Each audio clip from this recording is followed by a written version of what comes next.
Well, it seems like everyone needs to give out their 2 cents or so on the TCG ban list, largely because we as a community see a new ban list so seldom. So, time for me to give my opinion on this issue. Overall, I was looking for 5 things or goals from this ban list. So, let's just go down the list. The first and most important thing this ban list needed to accomplish was addressing the almost tier 0 nature of Zodiacs. For the most part, this issue was addressed, with Broad Bull and Trident being banned, and Rat being limited to one, removing cheap XZ play. However, I would have preferred Barrage being limited as well, for keeping Barrage at 3 copies does still give life to Zodiacs as a small engine in various decks. Overall, though, despite Barrage still being at 3, these direct hits should address the problems of rampant Zodiac decks. However, they may, as mentioned, perpetuate as engines in other decks. The second goal, ban Masterpiece. Well, obviously, this goal was completely missed. Once again, Konami addresses the symptoms of the disease instead of the cause of the disease itself. This is not the last time Konami will do this on this list. If Konami really wanted to address True Dracos, all it had to do was ban Masterpiece, a card that never should have been created in the first place. Instead, Konami keeps the problem card and simply hits a few of the cards in the most popular deck that runs it. Yeah, this really doesn't make any sense for controlling the problem. One of the biggest problems with Masterpiece is it's generic. Look at all of the other similar boss monsters. Towers, not generic. King Great Magnus, generic, but basically impossible to summon outside of its intended archetype, Super Quantums, and might be almost impossible to summon now. Ultimate Falcon, not generic. However, Masterpiece is generic and has a tailorable blanket negation effect. There are a number of decks that can easily tech in Masterpiece and simply take over pure True Draco's place as a tier 1 deck, like Cosmos, Spellbook, Invoked, Fire King, Yang Zing, etc. Not to mention True Draco even retaining its position because honestly, the hits were not significant enough from a piecemeal standpoint. You can still make a pretty quality Masterpiece Turbo True Draco deck. These hybrids are also quite valid because of the lack of a hit to Dragonic Diagram. The question really will be, which of these hybrid variants will just become the most popular? Because most of them will still have a lot of success. Very little has changed relative to the idea of a true Draco-like deck being very competitive in the meta. Some people would attempt to argue that Masterpiece is not a ban-worthy card because he does not have perfect immunity. Really? That's your argument?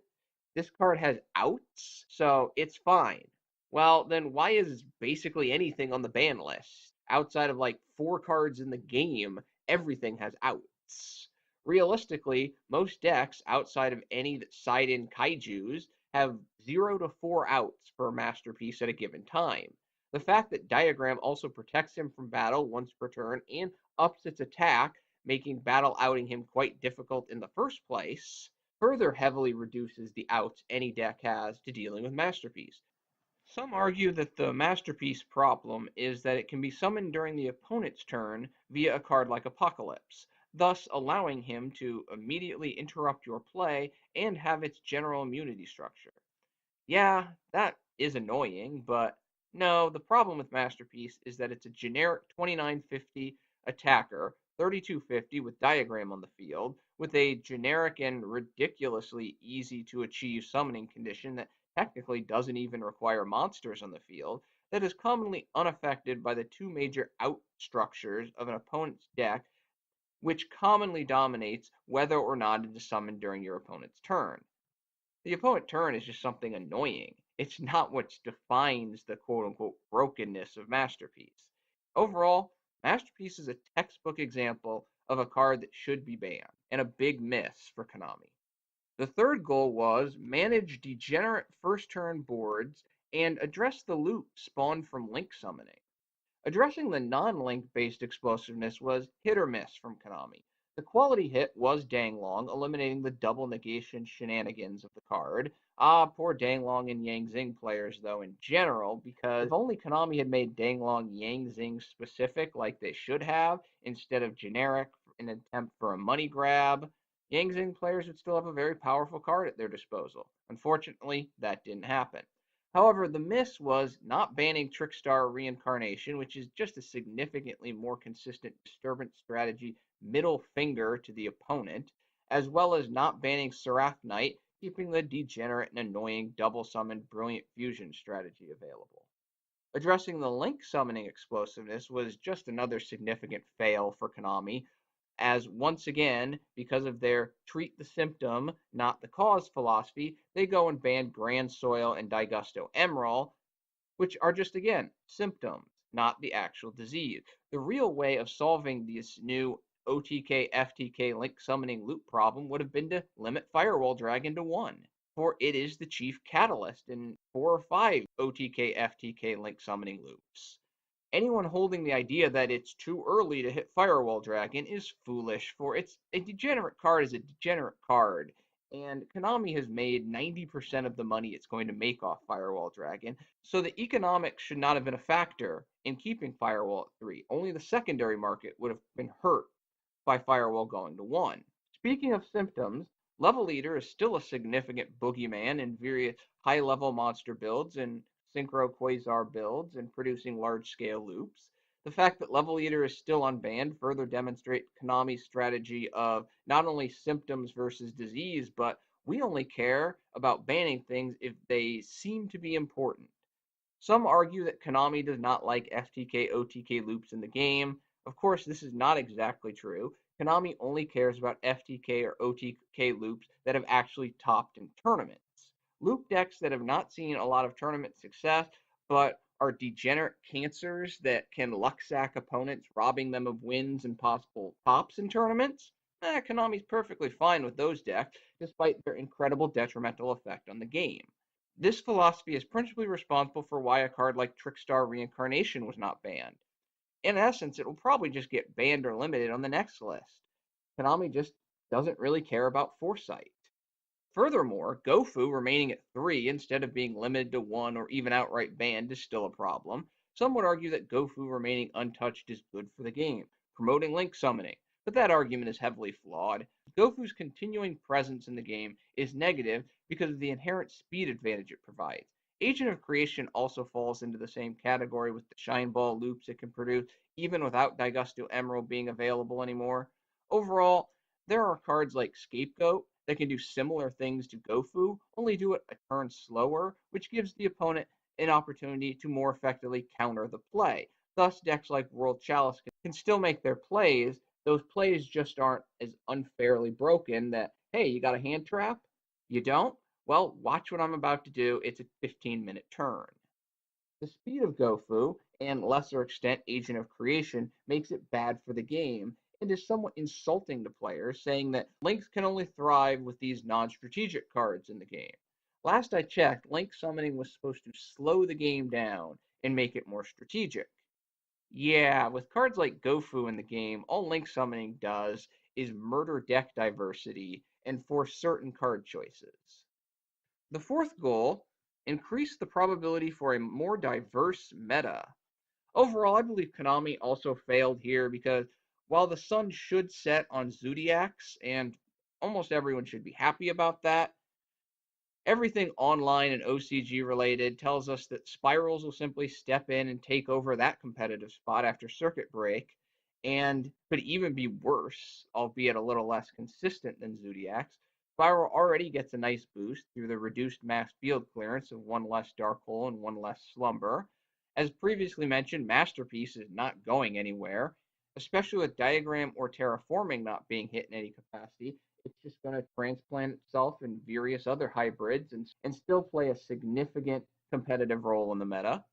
Dinosaur should stick around as a control deck that involves Ultimate Conductor dominating the field instead of having this first turn crazy explosiveness. Pendulum Magician should also perform well, especially with Wavering Eyes coming back. So pretty much the meta right now that is Zodiacs, Masterpiece, True Draco, Dinosaurs, and a little Pendulum Magician will just now become, after Circuit Break, Spirals, Masterpiece in something, Dinosaurs, and Pendulum Magicians. Yeah, that It's a very diverse meta you got there, Konami. Some are high on ABCs, but with Spirals basically replacing Zodiac, taking advantage of Union Hangar is still going to be a little dicey. Paleozoics will still have the masterpiece Boogeyman to contend with, and still struggle to do anything effective against a well established board. And that is even more true now than before this ban list because now you have one less Dark Hole and one less Slumber to play with. Some people want Lightsworn to do something. Oh, they're at full power now. Lightsworn is still too luck based to be consistent enough, despite numerous people getting back on the Lightsworn bandwagon. And let's just be frank here, Lightsworn's been pretty power creep. Judgment Dragon, once the beast, still a beast, just not nearly as effective on the field as he once was. The rest of the decks that might poke their head into the top 32 of a big tournament or supposedly win some 50-person regional somewhere are just going to be cancerous triple firewall loops like World Chalice decks or cheap lockdown decks like Trickstars with its reincarnation. Overall, despite the hopes, especially my own hopes, that certain other decks might crawl into the meta, it's difficult to see the current meta until the next ban list after Circuit Break not being dominated by the previously mentioned four decks. What should Konami have done to achieve this goal of more diversity? First off, again, limit Firewall Dragon to one, ban Trickstar Reincarnation, ban Machine Duplication to address quick fix issues in Spiral. Machine Duplication has always been kind of one of those on the edge cards. Quick fix pretty much broke the heck out of it. So bye bye Machine Dupe. And let's be honest, almost nobody uses Machine Dupe in anything but maybe desk bots. So the loss of Machine Dupe is not a big problem.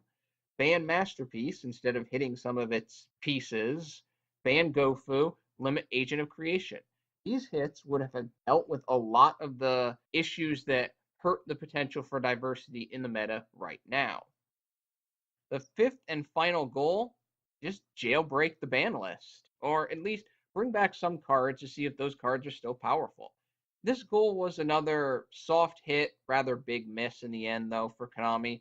For Gateway did come back, much to the chagrin of some players because of the degenerate nature of Gateway as its whole. It's just a first turn degenerate broken field loop card, and much to the cheer of some Six Samurai players. But let's be frank here. It only came back as a marketing tool to sell the new Six Samurai support. Konami at TCG doesn't really care whether it's too good or not.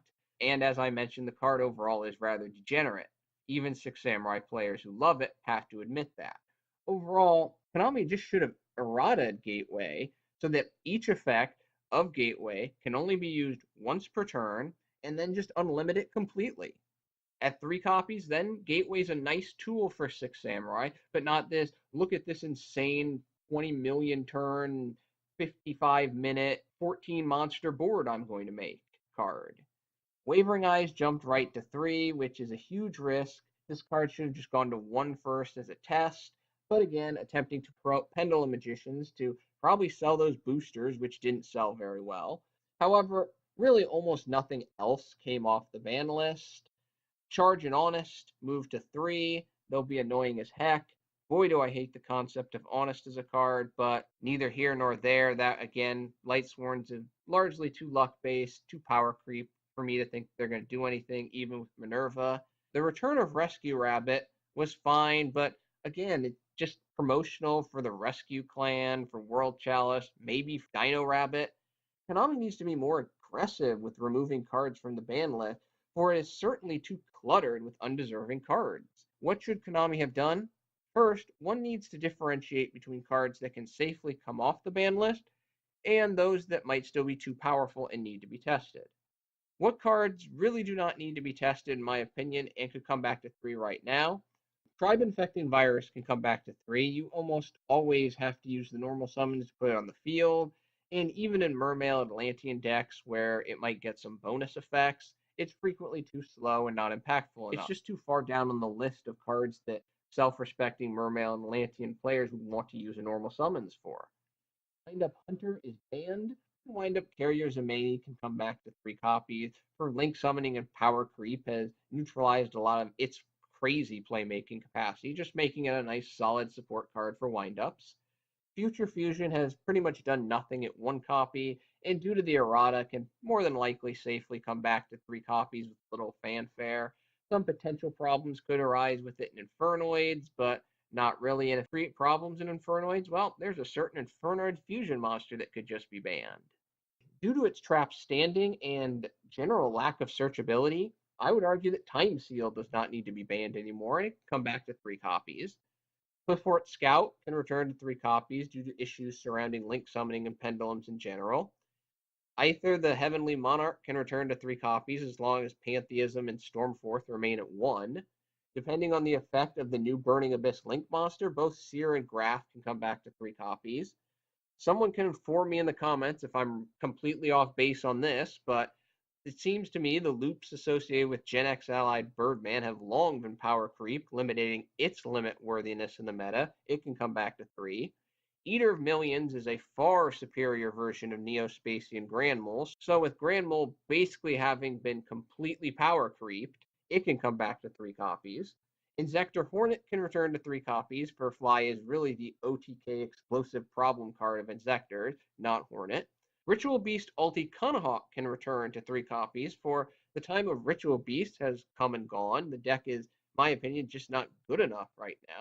I would argue that One for One is safe to bump to three copies. However, at worst, it should demand a look at two copies. Reinforcement of the Army needs to come back to three copies. For if both Terraforming and a card like Card of Demise are going to stay at three, how is Reinforcement of the Army staying at one? Monster Gate is rather safe to jump to three copies based on the associated cost versus benefit, for unlike Reasoning, it's not a free monster.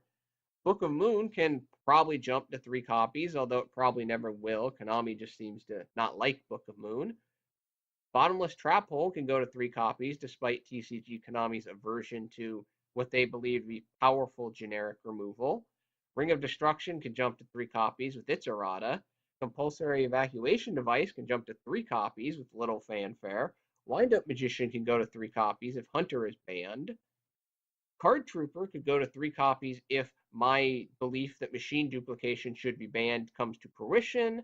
Ojama Trio can go to three copies because it just gives the opponent link summoning fuel. It used to be a great stall card. Pain in the butt. Now, the opponent, hey, thanks, I'll make some link plays. Are they cards that can be unbanned and moved to the limited status in effort to test their effects on the meta? Elemental Hero Stratos should see some time at one, although similar to Book of Moon, this just does not appear to be something TCG Konami is interested in.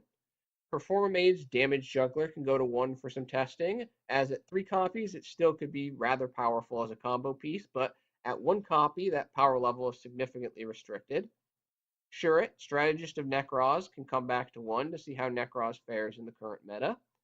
Yatagarasu can come back for some testing at one copy, for it is not nearly as generic as it once was in its power, despite the potential for some abuse in this by this card in Shinobirds. Of course, El Shaddai Construct should see testing at one copy. It doesn't have any inherent protection. It's a lot easier to remove from the field, and at one copy, you're not going to see construct loops. Premature Burial could see some time at one copy. With so many trap-based recursion cards already at three copies, the speed factor associated with Premature Burial is probably not that valuable. Trap Dust Shoot should see some testing at one copy, especially with Mind Crush at three copies, and almost no one runs Mind Crush. Right there are 29 cards that could easily either come off the ban list to three copies, given their whatever position they're currently in, or be moved from banned to one copy in effort to test their power in the current meta. While some people like Pot of Avarice and Exciton Knight to come off as tests as well, I would disagree with those choices, especially Exciton Knight. I think that card, as I previously mentioned, is just grossly unfair, and I don't think anyone has a logical argument to counter that point.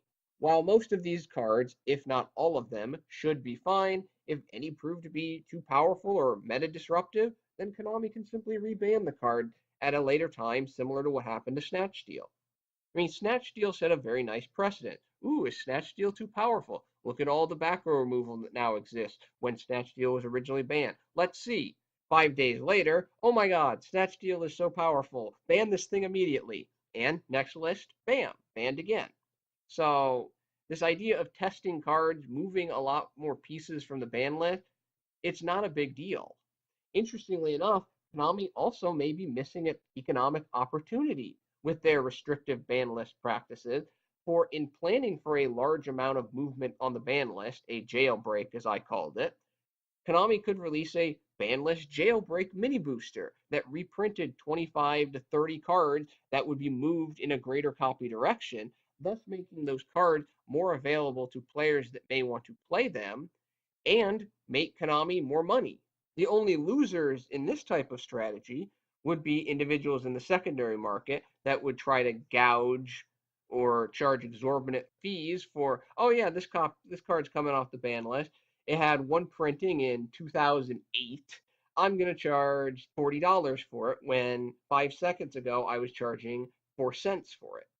Overall, while a number of people have cheered this ban list, I believe that cheering is largely born from just a dramatic low expectations of the community for Konami.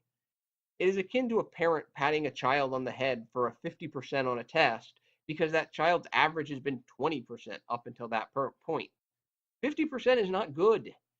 It's only good relative to that 20%. Based on my expectations, which I believe were completely reasonable, Konami failed rather significantly with this ban list, only achieving the most obvious goal.